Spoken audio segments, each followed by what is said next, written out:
Statistics का chapter number 3 linear regression. अब ये चैप्टर यूज़ हम लोग क्यों करते हैं पहले वो समझते हैं।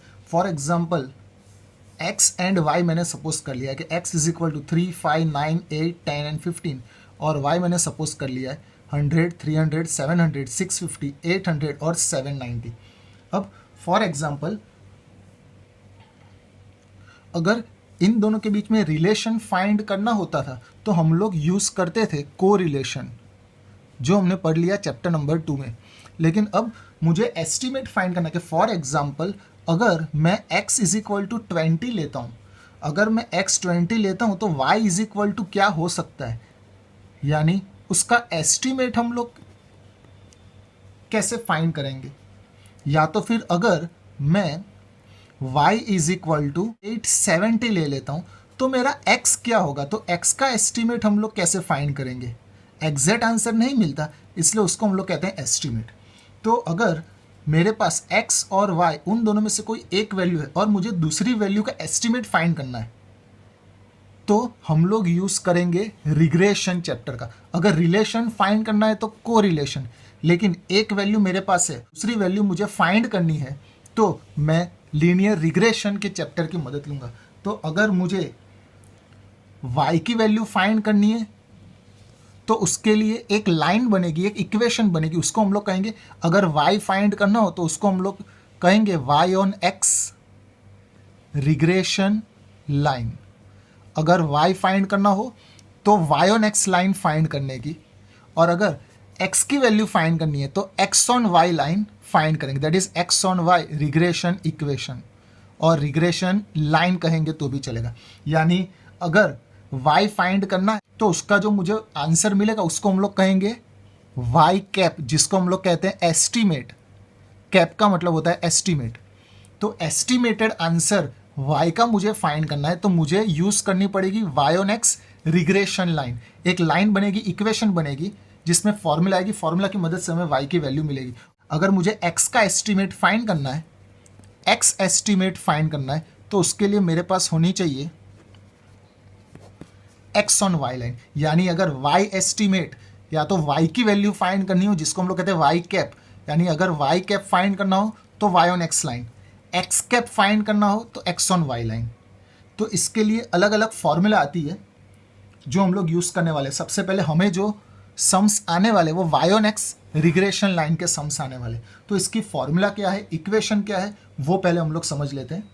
अगर मुझे y on x line find करनी हो, y ऑन x लाइन कहो regression line of y on x कहो, या फिर y on x regression equation कहो,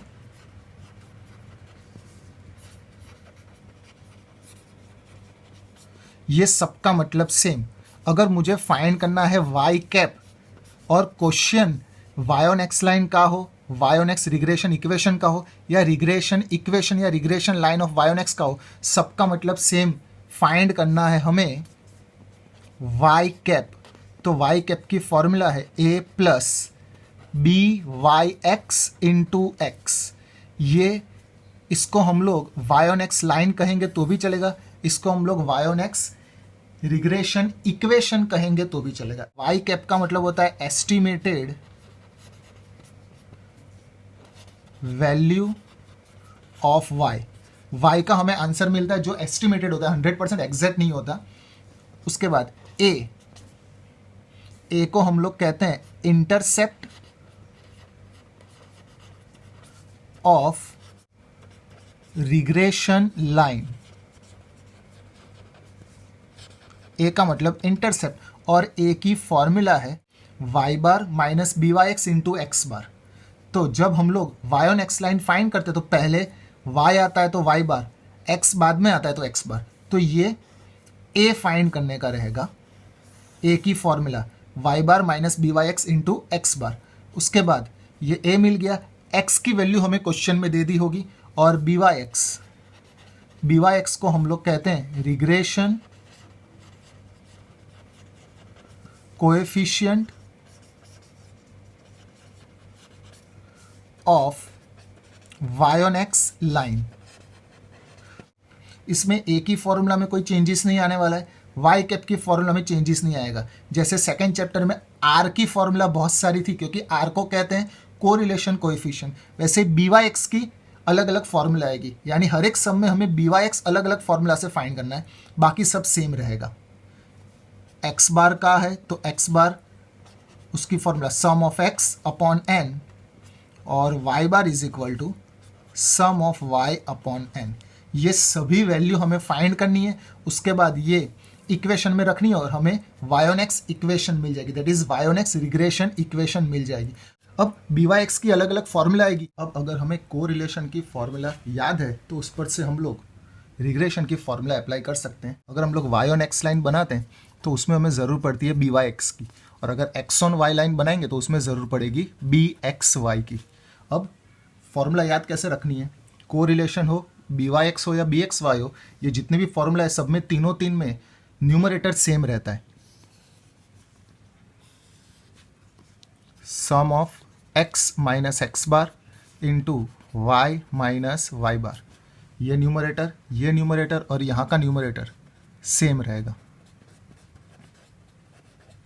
तो अब डिनोमिनेटर में हम लोग क्या लिखेंगे, याद कैसे रखना है, यहाँ पे आ रहा है x से रिलेटेड वैल्यू ये रही, in the square root sum of x minus x bar whole square.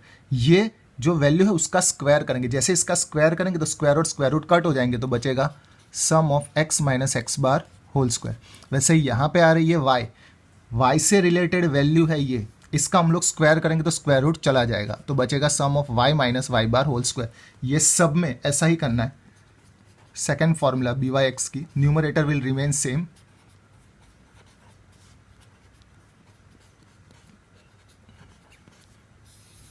n sum of x y minus sum of x into sum of y। इसमें x से रिलेटेड वैल्यू ये रही, इसका square करेंगे तो square root cancel, तो बचेगा n sum of x square minus sum of x whole square. वैसे BXY numerator will remain same, n sum of x y minus sum of x into sum of y से related value ये रही, इसका square करेंगे तो square root चला जाएगा, n sum of y square minus sum of y whole square.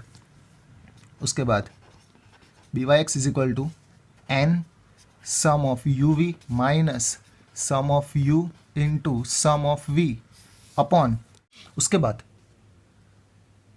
यहाँ पे x से रिलेटेड वैल्यू आ रही है U में, तो ये वैल्यू, ये जो स्क्वायर रूट में हमें दिया है उसका स्क्वायर करेंगे तो स्क्वायर और स्क्वायर रूट गायब हो जाएगा, तो फिर लास्ट में बचेगा n sum of U square minus sum of U whole square.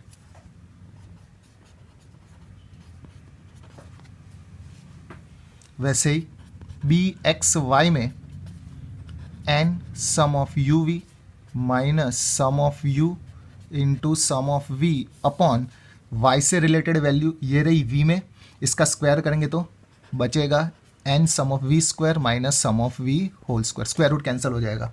वैसे इसमें BYX is equal to numerator same, n sum of UV minus sum of U into sum of V upon, इसका हम लोग square करेंगे तो square और square root cancel, तो बचेगा n sum of U square minus sum of U whole square. अब इसमें और इसमें डिफरेंस क्या है, यहाँ पे सिर्फ x माइनस ए और y माइनस बी आता था, यहाँ पे x minus a upon c x, y minus b upon c y, यानी ये क्लास लेंथ है। तो जब हम लोग ये क्लास लेंथ वाली फॉर्मूला अप्लाई करते हैं तो उसकी इफेक्ट BYX और BXY की फॉर्मूला में होती है। याद कैसे रखेंगे, यहाँ पे y आ रहा है तो y से रिलेटेड क्लास लेंथ CY, तो पहले आएगा CY, उसके बाद x आ रहा है तो x से रिलेटेड क्लास लेंथ CX, तो यहाँ पे लिखेंगे CX। वैसे ही BXY की फॉर्मूला में भी ऐसा ही करेंगे, n sum of UV minus sum of U into sum of V upon y से रिलेटेड वैल्यू ये रही, इसका स्क्वायर करेंगे तो स्क्वायर रूट कैंसिल, बचेगा n sum of V square minus sum of V whole square. अब यहाँ पे पहले x आ रहा है तो x की क्लास लेंथ CX और y की क्लास लेंथ CY, इसका रिवर्स यहाँ पे। Then after BYX is equal to numerator same COV of XY upon x से रिलेटेड यहाँ पे पॉइंट कौन सा है, स्टैंडर्ड डेविएशन ऑफ x, तो इसका ही सिर्फ स्क्वायर करेंगे तो standard deviation of x square, और BXY COV of XY numerator same रहेगा अपॉन y से related standard deviation of y है तो उसका स्क्वायर कर देंगे, और last b y x is equal to numerator same sum of x minus x bar into y minus y bar upon n into standard deviation of x का ही सिर्फ square होगा, वैसे बी एक्स वाई की formula numerator same sum of x minus x bar into y minus y bar upon n into y आ रहा है तो स्टैंडर्ड डेविएशन ऑफ वाई का स्क्वायर करेंगे। उसके बाद वाली formula b y x is equal to numerator same sum of x y minus n x bar y bar upon n into सिर्फ स्टैंडर्ड डेविएशन ऑफ एक्स का square करेंगे, तो standard deviation of x square, वैसे b x Y